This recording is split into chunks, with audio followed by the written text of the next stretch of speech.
Bonjour à tous, donc j'espère que vous allez bien. Aujourd'hui on analyse la dernière ronde du tournoi de Puto. Donc après avoir gagné 4 parties et faire un match nul, donc j'ai battu un 1450, j'ai battu un 2089 candidat maître, j'ai battu un 2019 et un 2040. Et j'ai fait nul à la partie présente contre un 1970 avec les noirs.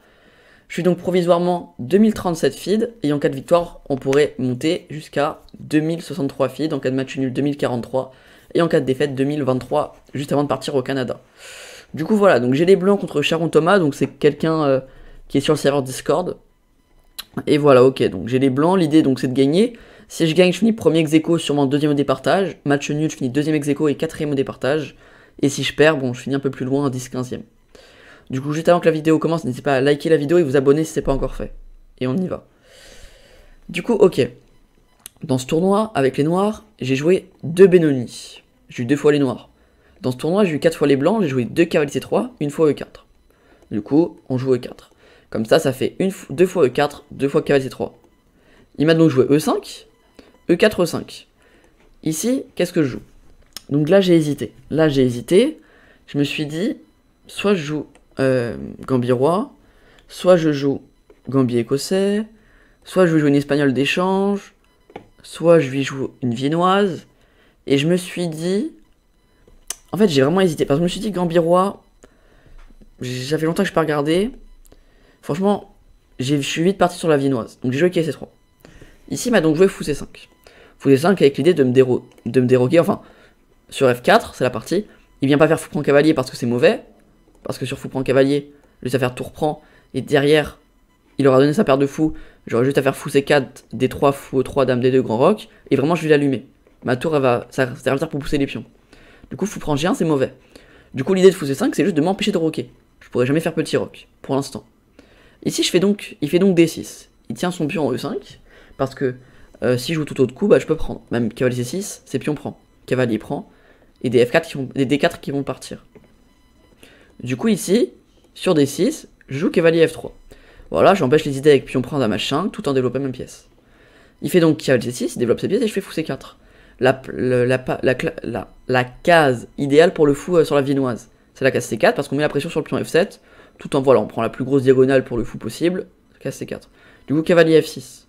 Ici, s'il aurait joué un coup comme A6, j'aurais directement eu des idées avec cavalier G5, pour venir l'agresser sur le pion F7. Alors, qu'est-ce qu'il joue ici?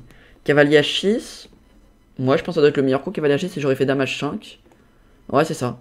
Cavalier H6, alors dame H5, qu'est-ce qu'il dit, l'ordi? Ah non, pardon, oui. Ça marche pas dame H5, parce que dame H5, il pourrait faire dame E7, mais il y a cavalier D5. Du coup, là, ça marche pas dame H5 parce qu'il y a fou G4. Ok. Ouais, ok, j'ai oublié fou G4. Bon, en l'occurrence, ça marchait pas, mais c'est des idées qui peuvent arriver. Du coup, il me joue cavalier F6, donc je joue D3, je consolide mon centre, et il me joue dame E7. Dame E7, déjà, il sort de la théorie. Jusqu'à là, ça se jouait. Voilà, on remarque quand même 459 parties. Et là, dame E7, ça a été joué que 2 fois. Là, il sort de la théorie. Dame E7, pourquoi c'est pas ouf dame E7? Parce qu'en fait, il me laisse jouer cavalier A4 et prendre sa paire de fous. C'est d'ailleurs ce que j'ai joué. Mais en fait, ici, la théorie, c'est soit fou G4, il peut aussi jouer A6, il peut aussi jouer petit roc, voilà. Mais moi, ce que j'aime pas trop aussi, c'est A6. Et d'ailleurs, ça se voit sur le pourcentage de victoire, il n'y en a que 42 pour les blancs. Parce que là, sur cavalier A4, les noirs viendraient faire fou A7. Du coup, les blancs peuvent pas prendre la paire de fous. Fou G4, je m'en fiche, je prends la paire de fous. Petit roc, je prends la paire de fous. Mais vraiment, A6, ça m'embête.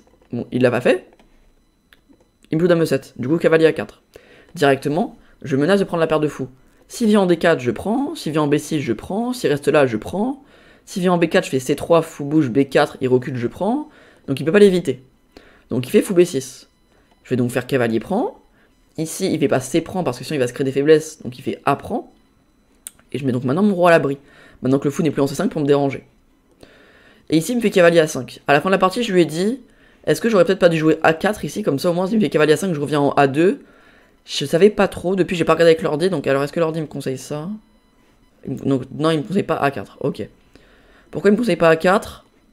Ah ok, parce que... Ah oui, il y a D5 rapidement. Oui d'ailleurs c'est pour ça que j'ai roqué. C'est pour ça que j'ai roqué, parce que je m'étais dit que prise D5 ça arrivait rapidement. Prise. Si sur cavalier A4, sur A4 pardon, ça, et en fait je peux pas prendre parce que je suis cloué. Ok, ouais, non, ok. Oui, donc bien sûr, petit roc. Petit roc pour mettre le roi à l'abri, logique. Il fait donc cavalier A5 pour prendre ma paire de fous. Donc ici, si je reviens ou si je reste là, il va donc le prendre. Donc seule case possible, fou B5. Fou B5, je m'attendais à C6. Moi j'avais calculé cette variante, je m'étais dit qu'il allait peut-être jouer ça. Et rentrer là-dedans. Parce que si je reprends là, je perds la tour. Donc je fais C prend. Je pensais qu'on allait rentrer là-dedans et qu'il allait peut-être jouer un truc en mode petit roc. J'aurais sûrement joué un coup comme fou E3. Et il allait rapidement essayer de jouer un... peut-être D5. Je sais pas si je pense que les biens sont mieux. Ah, les biens sont mieux. Du coup, c'est où que j'ai foiré. Parce que là, il aurait clairement pu le jouer. Donc ça. Ah, il dit Dame E1. Quoi? Dame E1? Attends, quoi? Dame E1? Mais s'il prend B4. Ah, le cavalier n'a plus de cases. Et si je prends en passant, je fais A prend. Le cavalier n'a plus de cases. Et s'il fait B6, je mets B4. Ok, bon, pas facile à voir, mais j'aurais pu faire ça, mais donc bien sûr, je pense pas que je l'aurais vu en vrai. Du coup, honnêtement, je pense que j'aurais joué x4, B5 et fou B3. Ouais, ok, et ça, c'est léger avantage noir. Ok. Relativement égal, léger avantage noir. Ok, ok. Du coup, là, il me fait pas C6, mais il me fait fou D7. Fou D7, donc pas de choix, bon, je vais venir prendre. Je prends, il fait cavalier prend et je fais D4. Ici, il me laisse prendre le centre avec D4. Parce que pourquoi il me laisse le prendre? Parce que s'il fait prise, je fais dame prend. Donc là, je suis bien. S'il fait E prend F4, je fais prise. Il peut pas faire dame prend parce que j'ai tour E1. Du coup, il peut pas prendre le pion. Il va donc faire ici petit roc. Il met son roi à l'abri, comme ça après il pourra menacer des trucs. Et là, je fais dame E2. Dame E2, avec l'idée comme ça, s'il prend un des pions, eh ben, je défendrai le pion E4. Sauf qu'il y a un problème, c'est que quand il prend le pion E4, et donc pas le choix, je fais cavalier prend, il me fait tour AE8. Tour AE8, il attaque 2 fois le pion. Si je le pousse, je le perds, donc pas le choix, je dois le défendre. Seul coup possible pour le défendre, tour E1. Tour E1, je défends donc 2 fois le pion. Donc là, ça va pour l'instant. Le problème, c'est que là, il peut me jouer cavalier F6. Il me rajoute une 3ème pièce. Donc je peux plus défendre le pion. Pas le choix, donc je pousse. J'ai plus de pièces qui peuvent le défendre. Du coup, pion pousse. Ici, il fait donc pion prend, pion prend. Mais là, on peut se dire, mais c'est pas grave. T'attaques son cavalier, il va le bouger, t'as toujours matériel égal. Sauf que non. Ça d'ailleurs, c'est bien joué. Je l'avais vu le coup, c'est dame C5. Dame C5. Il attaque le pion bientôt 3 fois. Et il menace le petit clouage. Du coup, qu'est-ce que je joue ici?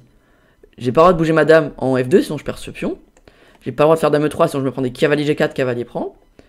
Donc, j'ai pas le droit de faire fou E3 parce qu'il y a tour prend. Pas le choix, je fais C3. Je défends mon cavalier. Il va donc faire ici cavalier C6. Comme ça, il attaque 2 fois le cavalier. Et il attaque 3 fois le pion. Donc je peux pas tout défendre. Je suis obligé de donner un pion. Mais ça, je l'avais vu.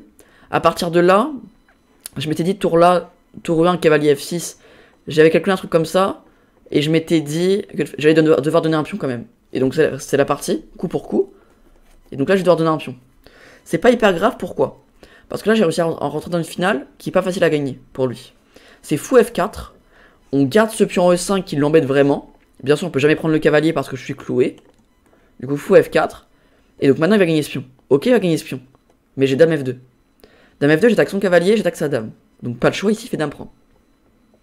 Et cette finale-là, c'est vrai qu'il a un pion de plus, mais elle est pas facile à gagner. Parce que le pion de plus, c'est un pion doublé. Il a un 3 contre 3, contre un 3, enfin un 3 contre 3. Et là, il a un 3 contre 2. Mais son 3 contre 2, c'est des pions doublés. Du coup, c'est pas forcément hyper fort. Ici, je crois que les noirs doivent être à plus 1, ouais, voilà. Plus 1,5, mais franchement, c'est pas facile à gagner. Du coup, cavalier D5, il bouge son cavalier qui est attaqué. Et moi, je reviens en G3. Pour toujours garder la pression sur le pion C7 plus tard. Il fait donc tour E6 pour empêcher les menaces de E6 et de ramasser un pion plus tard avec tour D1 qui arrive. Donc il me fait tour E6 pour essayer aussi de doubler et de jouer F6. Du coup, je joue tour AD1. C'est comme ça, si le cavalier bouge, je peux rentrer. Donc il fait C6. Et là, je fais roi G1. Parce qu'en fait, ici, il allait jouer F6. Si je joue un coup dans le vide. F6, prise. Il allait pouvoir essayer, je sais pas, même peut-être comme...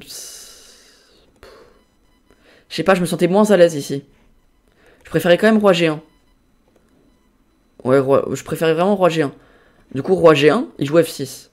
Bon, le pion est attaqué, donc je vais prendre. Prise. Et j'échange une tour. J'échange une tour et je joue tour E1. Je propose tous les échanges. Parce que cette finale-là, elle va être difficile à gagner. Parce que son cavalier n'a pas trop de cases. Son roi va arriver au centre en même temps que le mien. Il pourra pas trop avancer sinon je mettrai des échecs, des G4, des échecs pour le faire reculer. Et les pions, ils pourront pas trop venir se promouvoir. Ici, la finale, elle est léger avantage noir. Mais faut qu'il joue vraiment très proprement. Et moi, que je joue pas précis pour qu'il arrive à gagner. Du coup, c'était pas facile à gagner. Du coup, ici, il fait roi F7. Il ramène son roi. Je fais donc tour F1. Comme ça, s'il fait roi là, je pourrais faire des petits échecs. Et donc, je l'oblige à reculer. Parce que sur roi là, il y a ça. Roi bouge, tour là. Je commence à l'embêter un peu. Du coup, il fait roi E8. Et roi E8, maintenant je fais A3. Parce que son cavalier pourrait venir essayer de m'embêter comme ça. Du coup, j'enlève un maximum de cases. Et sauf qu'il a encore sa seule case, c'est la case E3. Parce qu'il peut encore faire ça, mais c'est pas des cases intéressantes. Donc seule case intéressante, c'est E3. Il va donc dessus. Et je fais tour E1. Tour E1, son cavalier ne peut plus bouger sinon il perd la tour. Du coup logique, roi D7. Roi D7, là faut que je fasse très attention parce que grâce à cavalier E3, il menace quai C4, qui pourrait potentiellement gagner un pion. Ici, je vais donc faire B3. J'enlève la case. On peut se dire, mais attends, tu laisses toujours cavalier C2. Sauf que cavalier C2, je pourrais faire... alors qu'est-ce que j'avais vu oui, tour D1, échec, la tour ne peut pas revenir, le roi va bouger, et j'aurai déjà des fou H4, mais bref, même, on va dire cette case-là pour éviter fou H4, et je ferai ensuite A4. Et là, j'arrive à tenir. Même s'il fait tour E3, j'avais vu... j'ai vu quoi? Je m'en souviens plus trop, c'était peut-être pas là-dessus. Ok, oui, voilà, c'est ça, c'est là-dessus. Tour E3, je fais ses fou H4. Comme ça, s'il prend mon pion ici, moi j'irai prendre ses pions là-bas. Et là, franchement, très très compliqué à gagner ça. Très très compliqué. Du coup, il peut pas faire quai C2 ici. Donc il fait d'abord B5. Comme ça, il m'empêche de pousser mes pions. Et lui pourrait essayer de se créer un pion passé en C4. Donc B5, qu'est-ce que je joue? Maintenant qu'il y a cette menace-là, je fais tour E2. J'empêche cavalier C2. Et donc il revient en D5. Il revient en D5, avec l'idée peut-être de venir en C3 puis en B1, pour échanger les tours.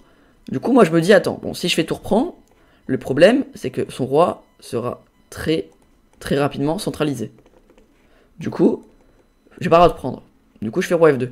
Comme ça, s'il prend lui, hop, on va arriver comme ça, et moi je serai content. Il va faire cavalier bouge, et je vais avancer mon roi. Et là, mon roi sera meilleur que le sien. Du coup, il peut pas faire tour prend. Il fait donc C5, pour se créer le pion passé. Sauf quand je joue en C5, il défend plus ce pion. Et il met toutes les faiblesses sur la même rangée. Du coup, je fais tour E5. Comme ça, si le cavalier bouge, je gagne un pion. Si il fait rien, je gagne le cavalier. S'il avance son roi, je mets une découverte. Alors, je sais pas où. Peut-être juste tour là, et je ramasse le pion. Et s'il fait roi là, je gagne la tour. Du coup, seul coup possible, tour prend. Je fais donc fou prend, et j'attaque ce pion, donc G6. Et là, on arrive dans cette finale. Faut se dire comment on tient. Parce que plus on échange de pions, plus j'aurai de chance de faire nul. Parce que moins il y a de pions, moins il pourra gagner, même s'il a un pion de plus. Du coup, je fais roi F3. Je lance mon roi, roi E6, roi E4, centralisation des rois. Et là, il me trouve un coup très très fort, en plus limite tempo, il me trouve cavalier E3. Cavalier E3, c'est quoi l'idée? Si je fais roi prend, la finale de pion elle est gagnante. Et si je fais n'importe quel autre coup, il me menace cavalier prend G2. Du coup, on peut se dire, mais c'est pas grave, tu fais juste G3 ou G4. Peut-être G4. G4, non. G4, je perds le pion. G3, il me met cavalier F1. Cavalier F1, qu'est-ce qui se passe? Il attaque ce pion, donc je vais devoir le bouger. Et maintenant, il me fait cavalier D2. Et vient ramasser ça. Du coup, j'ai pas le droit de jouer G3 ni G4. Mais j'ai pas le droit non plus de revenir avec mon roi si je perds le fou. Je peux pas non plus prendre le cavalier. Et c'est là où j'ai vu l'idée fou G3. Fou G3, c'est quoi l'idée? S'il prend mon pion, je l'enferme. Roi F3. Le cavalier n'a plus de case. Je vais donc gagner la finale. Ici, donc, il peut plus prendre le pion. Du coup, il fait cavalier C2. Il se rabat sur un deuxième pion. Cavalier C2, je fais donc A4. A4, comme ça, bon. C'est vrai que sur prise, il a un pion passé. Mais mon roi va pouvoir rapidement... En fait, son roi ne peut pas passer. Son roi ne peut pas passer. Et son cavalier... Ici, je pense que c'est... Ouais, c'est... Ok, toujours le même avantage. Ici, en fait, son pion ne peut jamais avancer. Sinon, je vais ramasser. Et son roi peut jamais revenir avec le cavalier. Il n'a pas le temps. Du coup, il ne peut pas avancer. Du coup, c'est extrêmement dur de gagner. Du coup, ici, il fait plutôt cavalier D4. Comme ça, il m'attaque ce pion. Et il défend celui-là en même temps. Du coup, moi, je prends ici, il prend ici. Et je joue fou F2. Fou F2. Comme ça, si son cavalier bouge, hop, je ramasse. Si son pion bouge, il pourra pas l'avancer deux fois parce que sinon, je vais le ramasser. Son roi, dès qu'il fait ça, je ferai fou G3 et je reviendrai. Du coup, seul coup possible, B6. Et là, on arrive dans cette finale.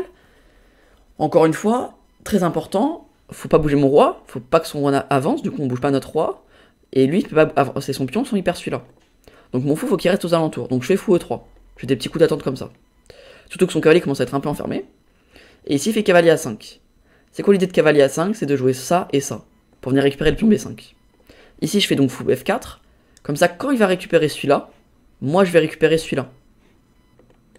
Du coup, ici, je fais roi F4. Roi F4, pourquoi roi F4? Parce que si je fais roi D3 et qu'on rentre là-dedans, ça va être facile pour lui de gagner parce qu'il va juste avancer petit à petit. Ah ouais? Attends, il n'y a pas si gros avantage que ça. Ok, bah non, finalement, c'est pas facile à gagner, ça. C'est même peut-être limite égal, mais je pensais vraiment que c'était gagnant pour les noirs, ça. Qu'est-ce qu'il dit l'ordi là-dessus? Fou D8, mais il pousse le pion. Ouais, ah non, ok. Il dit roi E3. Ah oui, parce que, encore une fois, dès que le pion avance, je viens là, il bouge plus. Le cavalier, le roi n'a pas le temps de venir parce que je fais des échecs par là. Ok, c'est pour ça que c'est encore égal. Quasiment égal. Ok. Du coup, je fais roi F4. Avec l'idée comme ça, s'il commence à essayer de pousser son pion, je pourrais ramasser ça, il pousse, et je viens par ici, et dès qu'il sera en C2, hop, je reviens ici pour défendre. Du coup, il me fait H6, il m'empêche de venir, et je fais fou prend B6. Et là, fou prend B6, c'est exceptionnel. Ici, c'est exceptionnel pourquoi? Qu'est-ce que jouent les noirs? Qu'est-ce que jouent les noirs? On peut se dire, tout simplement, bon, si je prends là, je prends là. Enfin, s'il prend là, je prends là. Donc c'est nul. Ils peuvent jouer C4. Le problème, c'est que je vais juste revenir. Enfin, non, C4, je vais... C4, ouais. C4, je vais juste revenir. Je crois que je reviens. Ouais, c'est ça. Plutôt pas. Ok, plutôt par ici. Ça, et roi G4. En fait, ici... Oula, non, pardon, roi E4. Pourquoi je mets roi G4? Et en fait, le pion peut jamais avancer sinon je vais le ramasser. Du coup, ici, ça fait nul. Donc, ils peuvent ni jouer C4, ni faire cavalier prend. Donc, qu'est-ce qu'ils font? Seul coup possible, logique, c'est roi D5. C'est derrière la partie. Et là, tempo, je lui mets, faut prendre C5. Et on fait match nul. Pourquoi faut prendre C5, ça fait match nul? Il m'a fait cavalier prend B5, il m'a proposé nul, j'ai accepté. Parce qu'en fait, s'il prend là, j'aurais juste à faire roi E5. Il va donc prendre le pion, et je vais pouvoir venir faire roi F6. Et je vais ramasser ces deux pions. Ici, c'est nul. Donc j'ai 5 et on ramasse. Il va ramener son roi. Mince, plutôt en E6. Et ça va faire nul. Ça, c'est nul. Hein. Ouais, c'est nul. Et donc le cavalier va se ramener, voilà, et ça va finir par faire nul. Du coup, ici, il peut pas faire roi prend C5. Du coup, qu'est-ce qu'il se dit? Il fait cavalier prend B5. Et il me propose nul. En mode, c'est fini, c'est bon à faire nul. Et là, j'accepte la nulle. J'étais tellement, en fait, toujours moins bien, en essayant de tenir, que là, j'accepte la nulle sans regarder la position. Alors qu'en fait, ici, j'ai un coup qui pourrait l'embêter encore un peu, même si la finale est sûrement encore égale, mais c'est moi qui joue pour gagner. J'avais fou F8. Fou F8, qu'est-ce qu'il fait? S'il fait H5, je mets roi G5. Là, la finale va être gagnée parce que je vais ramasser les deux pions. Donc ici, sur fou F8, faut qu'il me laisse le pion. Faut qu'il se dise, ok, je lui laisse le pion, et je reviens ici. Bon là, l'ordi, les tables disent que ça fait nul. Mais là, c'est moi qui joue pour gagner, donc j'aurais pu continuer à jouer. Sauf qu'en fait, j'étais tellement... Pendant toute la partie, j'étais en mode, je tiens, j'ai un pion de moins, mais la finale, elle est relativement égale, donc je tiens, que dès que j'ai réussi à trouver fou prend C5, et que j'ai calculé à fond, j'étais sûr que ça faisait nul, je me suis levé, j'attendais qu'il joue son coup, et j'ai lui proposé nul. Et quand je me suis rassis et que je cavalier prend B5 et qu'il me propose nul, directement j'accepte. Sans regarder la position. Mais en fait, ici j'aurais pu jouer fou F8 et ça aurait continué un peu. Donc c'est dommage. Encore une fois, on peut dire que c'est un coup tactique fou F8. Parce que là le pion est attaqué, il peut pas le défendre. Donc on peut donc dire que dans ce tournoi, dans toutes les parties, j'aurais raté au moins une tactique. C'est quand même assez fort quand même, c'est exceptionnel. Du coup voilà, c'est vraiment là-dedans, il faut que je travaille. Et on va faire le bilan de partie. Et après on se fera un petit bilan du tournoi. Alors, bilan de partie. Alors, combien de précision? Plus de 90 ou pas? Pour terminer en beauté. Ah, il hésite. Il sait pas. Aïe, aïe, aïe. 83, ok. 83. Ok, j'ai fait 5 erreurs. Oula, il y a eu un problème? Non, non, c'est bon. J'ai fait 5 erreurs. Ok, et lui, 3 erreurs, une gaffe.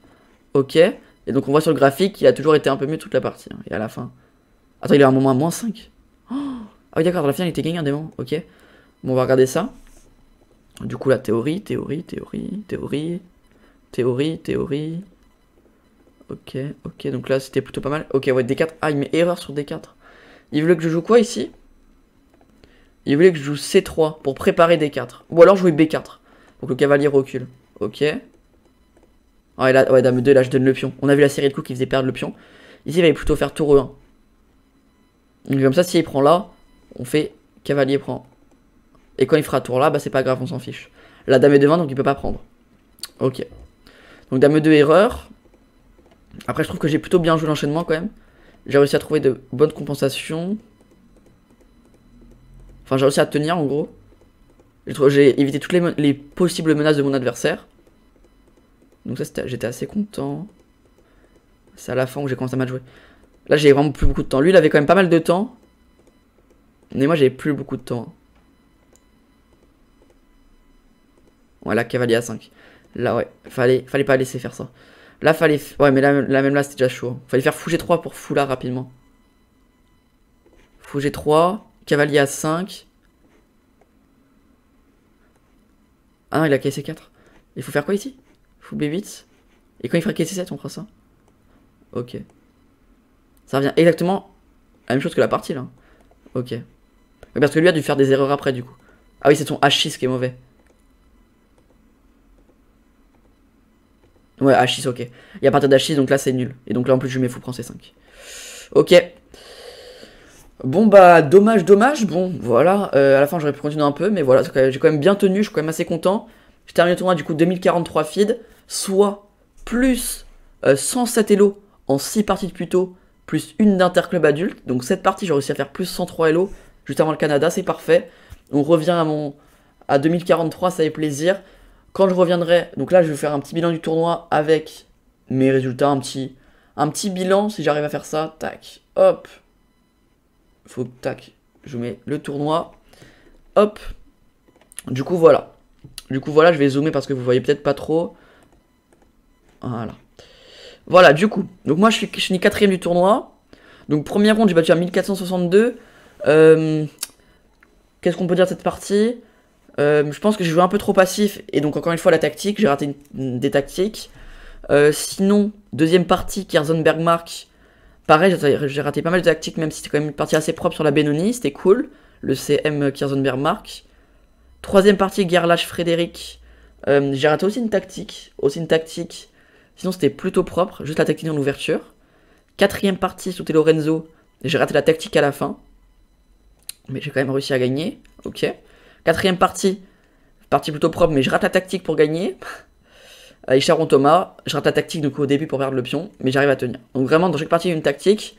Donc le bilan, mes points, ma précision sur toutes les parties, elle est de... On va faire...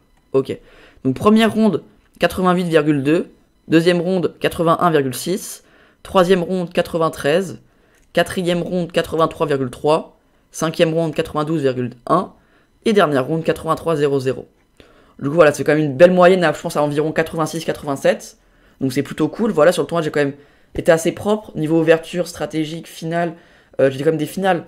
La 5ème ronde et la 6ème ronde, j'ai des finales moins bien. J'ai réussi à bien tenir. Du coup, niveau finale, stratégie, ouverture, c'est bien.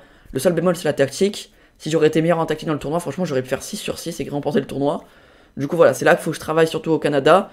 Vraiment tactique. Et voilà. J'espère qu'en tout cas, ce tournoi vous aura plu, de suivre mes résultats dans ce tournoi. En tout cas, moi, je suis extrêmement content de terminer sur un beau tournoi. On se retrouvera donc pour des analyses de parties IRL dans pas mal de temps. Parce que mon prochain tournoi, ce sera mi-août. Ce sera à Riscle. Ce sera un tournoi fermé. Un tournoi fermé avec environ que des joueurs de mon elo. Donc, c'est plutôt intéressant. Et donc, sur YouTube, il apparaîtra sûrement... je pense sûrement fin août, début septembre. Environ 2 semaines après, le temps que je tourne, etc. Que je rentre. Du coup, voilà. Je vais bientôt lancer le Road to FM. Là, donc, je suis 2043 feed. Si je vois qu'à Risque, je fais un bon tournoi, je lance des Risques. Sinon, on le lancera tranquillement vers octobre. Du coup, voilà. En tout cas, voilà. J'espère que ces vidéos vous auront plu. Si c'est le cas, n'hésitez pas à les liker, les partager, les commenter. Voilà, c'est le meilleur soutien possible. Et moi, je vous dis à bientôt pour les parties pédagogiques et la théorie des ouvertures qui arrive. Allez, ciao.